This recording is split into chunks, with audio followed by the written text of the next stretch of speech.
Did you know that one man's refusal to agree once saved every life on Earth? October 1962. A Soviet submarine called B-59 was trapped beneath the Atlantic, somewhere near Cuba. The US Navy had found it and was dropping depth charges to force it up. Inside, it was over 50 degrees Celsius. Men were passing out from the heat. The carbon dioxide was rising. They had been underwater for days with no contact from Moscow. The captain was certain. World War III had started. He ordered the nuclear torpedo armed.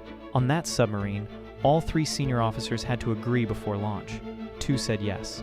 The third man, a deputy brigade commander named Vasily Arkhipov, said no. That was it. 1 vote. In a steel tube the size of a school hallway. With 100 men who thought they were already at war. The US Navy had no idea the submarine was even carrying a nuclear weapon. Arkhipov held his ground. The torpedo was never fired. He never became famous. Most people have never heard his name, but you're alive because of him.